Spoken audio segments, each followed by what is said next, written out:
Tantor Audio, a division of Recorded Books, presents The Delicate Things We Make by Milena Mckay, narrated by Craden.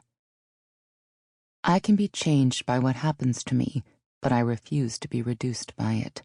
Maya Angelou. Chapter 1.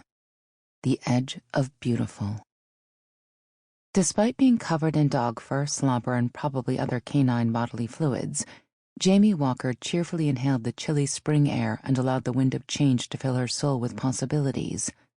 There was no other word for this mischievous breeze that caused havoc for street vendors and pedestrians alike, lifting newspapers off their stands and playing with women's fancy skirts. Grimy, exhausted, and running on fumes from another late night working the bar at the downtown Irish pub, Jamie strained her biceps, trying to hold on to the 5 scampering pups. Judging by their exuberance and adoration pouring towards her, she was fairly certain they were enjoying their walk much more than their tired minder was. And yet something about this morning's chill and brisk breeze filled her with a rare sense of optimism. The wind ruffled her shoulder-length dark hair, further messing up its now customary state of disarray. She'd have to hack some of the length off, she mused. It's getting in the way again. Due to Jamie's current situation of financial misery, her thick locks of rich mahogany were rather more a curse than a blessing, since they required a lot more maintenance than the pair of scissors Jamie took to them in front of the small bathroom mirror every so often. Yet despite the mussing of her hair, kicking up the dust and getting under her old and worn leather jacket, thus chilling her to the bone, Jamie welcomed the spring breeze. It played with her locks and covered her in blossoms from the occasional fruit tree she passed once she crossed into the park. Everything was in bloom, and the white and pink flowers were raining petal showers over the harried passers-by who, in typical New York fashion, had no time to stop and enjoy the spring wind of change. As an adopted New Yorker, and yes, living in New York for 4 years and not planning to ever move away from this crazy concrete jungle, made her a New Yorker in her own mind, Jamie Walker usually had no time for flowers or trees or the breeze. She was lucky if she didn't step in the garbage of the back alleys as she ran from one place of employment to another. No, Jamie normally had no time for the beauty of blooming cherry trees or the playfulness of the spring wind, especially these past 6 months. It had been a long and miserable winter. In the early fall, she broke up with her college boyfriend, though if she was honest, she had done none of the breaking up per se, because she simply came home one night and found her meager belongings packed and ready to be thrown out of the apartment by the man she thought was her one and only. Adrian Austin was not just her boyfriend. He was also the person who accompanied her from East Lansing to New York, where the pair of Michigan State graduates dreamed of starting their careers and one day reaching the promised land. Adrian certainly succeeded. With a steady advancement through some of the best kitchens in Manhattan, he was now executive chef at Medea, and garnering all sorts of rave reviews from industry insiders. His future was thus assured, and his fame was already making itself known. Jamie Walker was so far from words like fame, rave reviews, or assured future, she didn't even know what any of those would look like if they walked in and introduced themselves. Plus, it's not like she had any place for them to walk in anyway. After couch surfing for several months with her friend Iris McKinnon, she had finally exceeded even her generous welcome and was currently sleeping in the attic of the gallery where Iris worked. Hiding among the empty crates and wooden frames with an air mattress and a sleeping bag, Jamie mostly spent her nights there, since the owner of the gallery, one Arabella Archibald Avant, a wealthy New York socialite, did not grace the space with her presence too often. In her 60s and a 4-time widow or divorcee from various rich and famous husbands, Ms. Archibald Avant would probably not approve of a stowaway at her Manhattan gallery. A renowned patron of the theater and the arts, the gallery was one of her more recent enterprises and had begun gaining popularity and respectability among the major art scene players. Since Jamie's things fit into one suitcase and one cardboard box, Iris hadn't believed her friend was too much of an imposition if discovered, but just in case on major opening nights, Jamie made herself scarce. Since she worked pretty much 3 full shifts between all her places of employment, being scarce was just reality for one overworked Walker. Professionally, it all started rather well for Jamie 4 years ago, when Adrian and she arrived in New York as fresh 23-year-olds. Jamie had managed to get on the radar of several publications due to her work at Michigan State and winning some nationwide writing competitions. Her youth, her fresh, pretty face, and kind, self-deprecating manner opened some doors for her into the art and society world of New York, and she took to it like a fish to the water, quickly turning pleasure into business. The New Yorker, Poise, and Cosmo published several of her investigative pieces into various misdeeds by members of the social scene of Manhattan. Her articles were harmless enough, with just enough might and enigma to attract readership, and her blog was gaining a steady stream of subscribers. Her pieces in Poise had been particularly well received by the industry, with the magazine vying for the unofficial title of the most prominent fashion outlet, competing with Vogue for that honor. Jamie had no shortage of commissions. Media outlets clamored for either her investigative articles, which were her specialty, or various puff societal columns, which she did not particularly like, but they paid the bills just the same. She was on her way. The novel she had been writing since her high school days was almost finished. Life was good. And then it wasn't. Jamie had no real explanation for what exactly happened. One day she had been riding high, attending all the parties at Condé Nast and its competitor Reclen, publisher of Poise, and the next the invitations stopped coming. The jobs started to dry up as well. Her pitches weren't accepted anymore, and her blog slowly lost its popularity. Sure, nothing in her work was very original, very special even. New and younger writers were bringing in more edgy and trendy ideas. Influencers on Instagram and Twitterverse celebrities had all overtaken her Midwestern wholesomeness. Jamie had never been a kept woman, though. Her childhood was filled with its own trauma she wanted no reminder of, but despite her best intentions, it reared its ugly head too often these days. Her father, a gambler and a drunk, left more than scars on her skin to remember him by.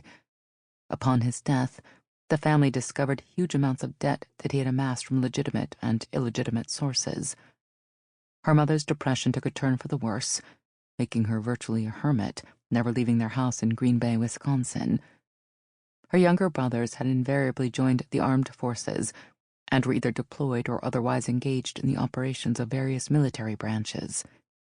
Neither Glenn nor John even attended their father's funeral, both being out of the country on tours of duty in Afghanistan and Iraq, respectively.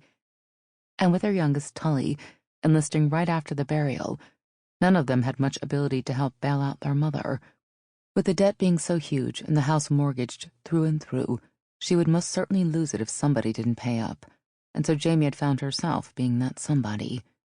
She started taking odd jobs, first dog walking for the otherwise occupied wealthy New Yorkers, then bartending at various pubs several nights a week, and then the mid-morning shift at the trendy but exorbitantly expensive coffee shop off Fifth Avenue.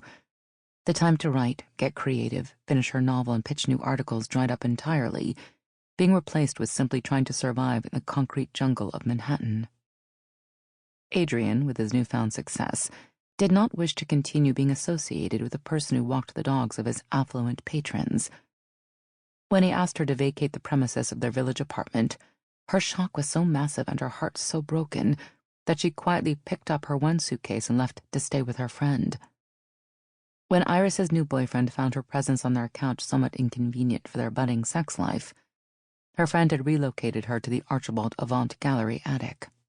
6 months later, Jamie still didn't know what hurt her more, Adrian's betrayal or the reason for it. She had been trash in his eyes because she wasn't successful like he was, and so he threw her over. The fact that he immediately moved on to a very popular Instagram influencer and sometime model with big breasts, bigger ego, and self-importance was less of a shock. Jamie's contribution to the rent for the upcoming month and the full deposit she had paid for the apartment remained unreimbursed, no matter how many times she messaged him. And with her money being as tight as ever, the financial impact was severe indeed. The aforementioned events had made Jamie acutely aware of her failures, of her inadequacies as a writer, as a journalist, and apparently as a girlfriend. According to Adrian, she was so busy surviving, her bedroom skills had suffered greatly from her lack of focus, and so off she was tossed into the good New York night. Something about this mad, bad town made people ruthless and mean. Jamie still remembered how Adrian would put flowers in her hair and cuddle her to sleep. So when did Instagram followers and retweets become more important to him? When did the young man who held her hand through her father's funeral turn so vicious and callous? He had equated her bedroom skills to her only usefulness to him, since she couldn't boost his professional success with a mention to her social media followers because her posts would never go viral. Perhaps the only thing that saved Jamie from following her mother into a deep depression was an unerring feeling of responsibility for her family. This notion was drilled into her by her father's fist each time she grumbled at being made to babysit her brothers while he had better things to do, like party or gamble or drink. So really, she couldn't leave her mother to fend for herself. The woman simply was not capable. However, the constant grind of trying to survive left Jamie with little time to stop and think about her life. When you're trying to scrape the absolute bottom of the barrel and make money just to have food to eat and pay off your father's debts, student loans and credit card debt, you really don't have much time to wallow. In those first years in Manhattan, she had desperately tried to fit in, through fashion and other purchases that would help her act the part of the trendy professional. Her credit card had suffered plenty. She had succeeded to a certain degree since she garnered access and acceptance among the rich and famous in those early days. Now she was paying for the mistakes of those heady times when success felt just barely out of reach. And so Jamie didn't wallow in her misery. Much. Well, she mostly didn't. Unless you counted the nights when she lay in her air mattress looking through the skylights of the attic at the never-quite-dark Manhattan sky. Her romantic nature didn't let her despair completely, but it was a close call on some dawn hours. In those moments, her dreams were all unspooling in front of her with the certainty that something was just a touch away of it magically transforming her days from a constant rat race into a simple human life, redeeming her entirely, and maybe even making her just a bit happy. Yet hidden in the midst of some of her darkest nights was this early April morning when the chilly morning breeze filled her lungs, and with the dogs tugging at her arms and barking up a storm, a little seed of something wonderful took root in her heart. So when she saw a text from Benedict Stanley, the editor-in-chief of Poise, who still occasionally threw her odd errands and small snippets of work, it was as if the morning breeze foretold the occurrence. Something wonderful was about to happen to her. She didn't dare hope for too much, though, so despite showing up at the restaurant he indicated, she didn't order anything aside from asking for a glass of water, knowing that she clearly couldn't afford much on the menu without starving for the next week or so. She sat there among the rich and famous, sticking out like a sore thumb, despite being clad in her best attire of a second-hand Marc Jacobs blouse and a size too big Jimmy Choos that Iris threw away because they were too small for her. Trying to calm her raging nerves, Jamie attempted to chew quietly on ice, which made her only more self-conscious and gauche, being certain that half the restaurant was pointing at her and laughing. Yes, the imposter syndrome was strong today, even having lived in Manhattan for 4 years and knowing it like the back of her hand. Jamie was certain she knew it much better than these spoiled trust fund brats, since she actually walked the back alleys every day. Just as she was about to drive herself insane with her anxiety about fitting in and standing out, Benedict showed up in clouds of perfume and sparkles. Everything about him just shined. The frame of his glasses, the diamond pin in his tie, his teeth, and even his big bald head. He gripped her hand a bit too tight and pumped it a little longer than necessary, all the while his shrewd eyes assessed her from head to toe. Just as Jamie was starting to feel uncomfortable under the scrutiny, he let her go and waved for the waiter. After ordering both of them the chef's special and several appetizers and cocktails, he finally looked her straight in the eye. "What the hell happened to you? When you began working for me, you were a regrettable size 8. Somewhere in between, I remember seeing you at size 4 and approving greatly. Now you're barely a 2, and I'm ever so slightly jealous, but mostly appalled. Your chef boyfriend not feeding you? Or has he gone on some crazy raw vegan bend and you're refusing his food? Because in that case, I wouldn't blame you. Horrible trend, that one. But where the hell did you scrounge that god-awful blouse from? It's so 4 years ago. Burn it." Jamie just smiled and was saved from spilling her guts to one of the most influential men in publishing by the waiter returning with their drinks. How could she tell him that there were times she had to choose between paying off debt and eating? Plus, running around all day wasn't exactly conducive to building body mass either. Benedict, per usual, did not pry and simply prattled on about other horrid new trends, and even more horrid weather, and why was it so drafty in Manhattan? Surely with the way everyone was packed on this godforsaken island, there should be no room for any kind of air movement. She, in turn, was content to sip her mimosa, a nibble on a crostini, and hoped that perhaps this meeting would lead to something more than a full stomach, though that wasn't too shabby these days either. Anyway, Jamie, and God, I know conversations about weight are gauche as all get out, but you need to put on some because I can't fit any more spin classes in my schedule, and you are putting me to shame. Moving on from whatever ghastly diet regime you've embarked upon, I need your nose, my friend. My nose? Jamie sat back and felt the frisson of anticipation run up her spine. Benedict Stanley needed her for something. Once upon a time, you were a brilliant investigative journalist, my starving friend. You had a nose for a story, for following clues and digging up the truth. So, I need you to sniff out a story for the magazine. Gio Salvini has commissioned a feature, and depending on the length, it can be broken up into several installments, and we can do a whole thing around it. Spare no expense, cover travel, and per diem. The works. Benedict Stanley thought she was once brilliant. Benedict Stanley, the editor-in-chief of Poise, wanted her to write a story commissioned by none other than Gio Salvini. That seemed just a touch too good to be true. The CEO of Craden, the singularly most powerful man in the publishing industry.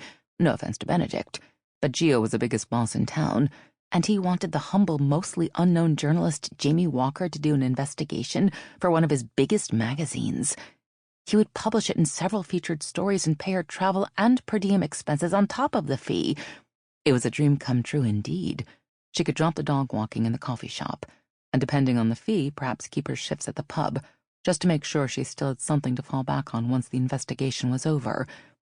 Jamie was so carried away by her thoughts that she barely heard Benedict go on with the details of the assignment until he actually snapped his fingers in front of her face. Jamie, pay attention now, darling. This is important. Here's the information you may require. He offered her a very thin file with maybe 2 or 3 sheets of paper and some photographs in it, and Jamie suddenly had a slightly apprehensive feeling about this. Yes, I know there isn't much there for you to begin with, but Craden will pay a considerable fee for you to get this story, and you will have any and all support. I'll tell you what I know. Judging by your choice of clothing and shoes, you, my lovely though tasteless friend, know nothing about fashion or art, so the name DeVor surely means nothing to you, and yet DeVor is single-handedly one of the most enigmatic, sought-after, and expensive as all get-out artists currently working in the world. Jamie may have been a carpenter's daughter from Wisconsin and a total rube, but even she, ensconced in her gender studies and investigations of corrupt politicians and morally abhorrent socialites, had heard of DeVor. She wasn't sure that, in this day and age, anyone really could feign total ignorance about DeVor. It was always said with a touch of reverence, like uttering God's name in church. Even now, as Benedict talked about the elusive artist, he slightly bowed his head as if in prayer, and his voice had a breathy quality to it when he pronounced the name. As Jamie polished off her entree, Benedict snapped out of whatever religious experience he was having over the name and continued gesticulating wildly with his perfectly manicured hands. Every year, a piece by DeVor brings in millions of dollars at auction, paintings or sculptures. The pieces are magnificent. They drive the art world insane for years. They are shown, analyzed, drooled over, and resold for even more millions, if ever, since there aren't that many pieces in existence. DeVor is unique. Yet despite everyone knowing about DeVor, nobody knows who DeVor is. Their art has been around for about 15 years, give or take. It's in the file. All the pieces known to be created by this artist. Nobody has seen their face, nor knows who this person is. A sort of art and fashion world's answer to Banksy. Benedict took a breath and looked down at his now cold filet mignon, making a face. Jamie gave him and his plate a baleful stare, despite already having consumed her own steak. He sighed, rolled his eyes, pushed the plate her way, and continued. Now, I can already see the wheels in your pretty little head turning, and your mouth would be slightly open if it wasn't busy chewing, to ask me what the hell does an artist and a sculptor have to do with the fashion world. To be honest, nobody's entirely certain. But whole collections have been dedicated to DeVor.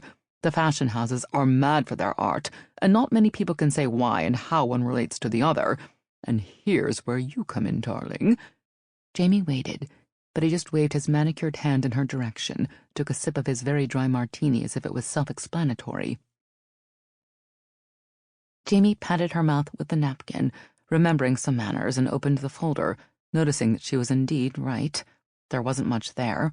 other than several photos of the art and a long list of pieces and the places and prices they were sold for, going back 15 years.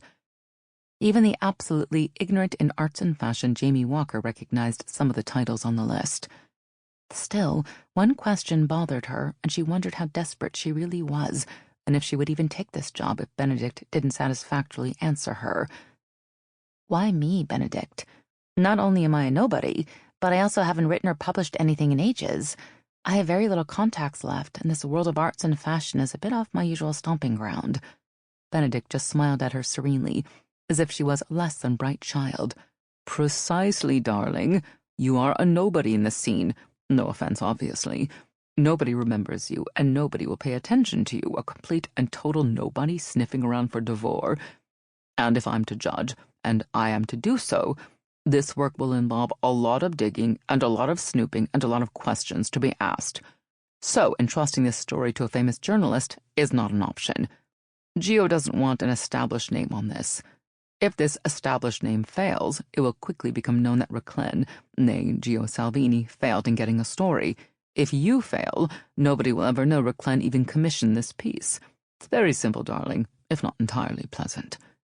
Jamie looked up sharply from the remnants on her plate, and Benedict gave her a sympathetic smile. I want to caution you, though, Jamie, because I like you, despite your penchant for second-rate hand-me-downs. Maybe it's your naivete that reminds me of myself 20 years ago, or the fact that you're obviously going hungry if a cold filet mignon appeals to you.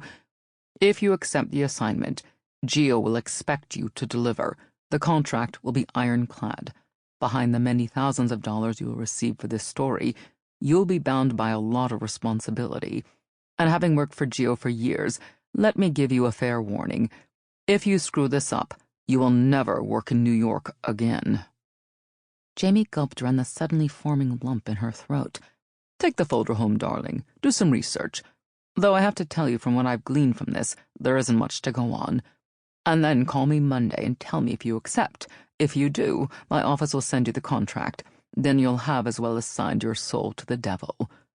Sounded very ominous, but all Jamie could hear was many thousands of dollars. She could pay off her student loans and credit card debt. She could do more to help her mother get out of the horrid situation she ended up in with having to pay off her father's gambling debts.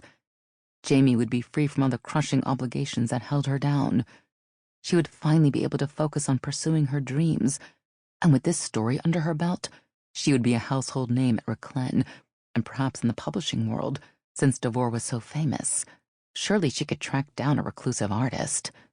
Benedict had said many things today, and in some things he was facetious, but he was dead on the money regarding Jamie's once-famed capacity to pursue a story and dig into seemingly innocuous details to drag facts to the light.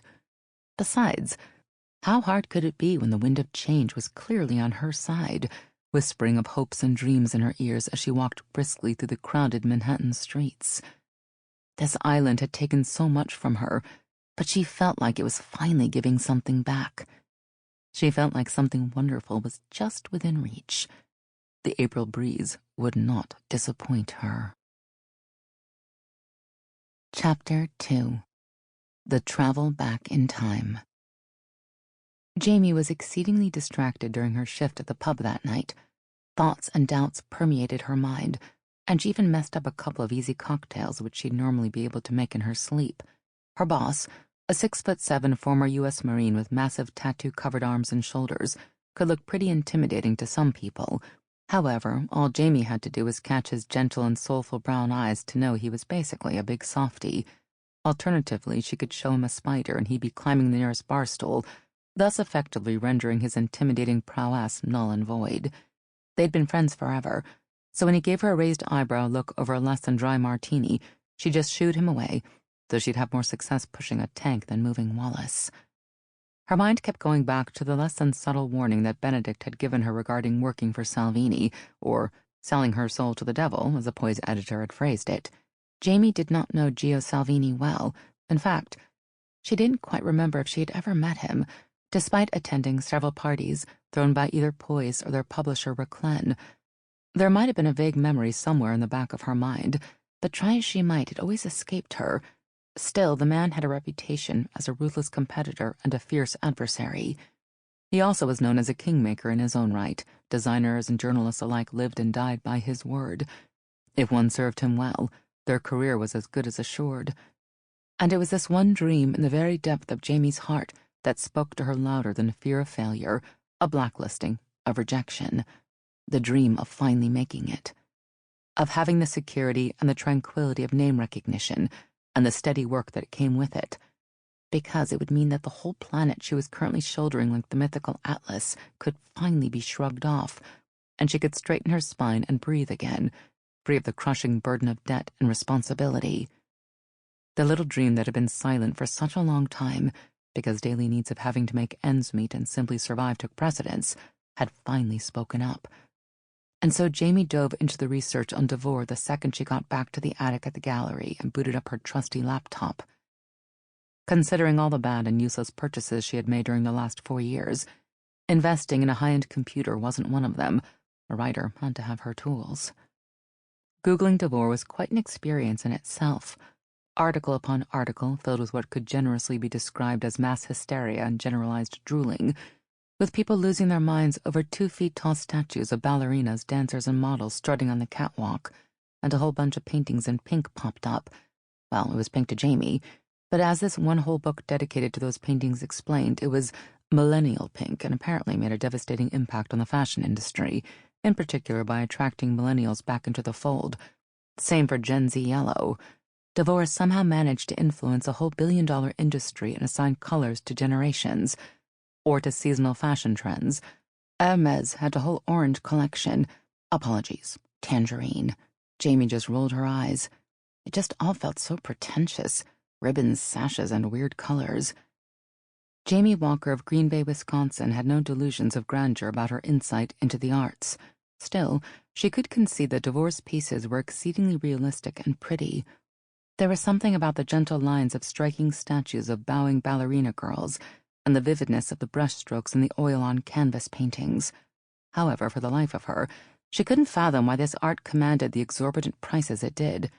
Sure, even a rube like Jamie could appreciate its ephemeral beauty, but the last DeVor piece, a stunning red oil-on-canvas study of a woman walking in the vibrant yellow wheat fields, brought in $4.5 million. It wasn't even that big of a painting. Jamie felt stupid just contemplating that thought because of course nobody measured art by its size, but her Midwestern sensibilities were still offended that so much money could be spent on something so small and seemingly trivial.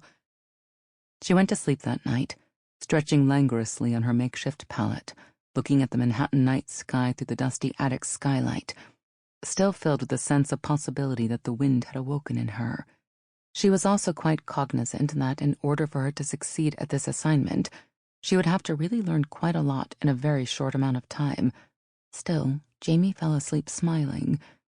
It was good to be doing something she studied for so long and something she had always dreamt would be her job. Benedict's long-suffering admin Zara was prompt in sending her the contract the next morning. After studying in detail all 23 pages of it, Jamie sent a prayer to whichever deity might be watching over her. She had to gulp down some of the apprehension that certain legal clauses had stirred in her mind, but gritting her teeth, she printed the paperwork at Staples, signed it, scanned it, and sent it back in under an hour. Desperation scared her much more than the legal treatise she just put her name on, even though she reluctantly agreed that Benedict was right. It did feel a little like she was signing her soul over to the devil himself.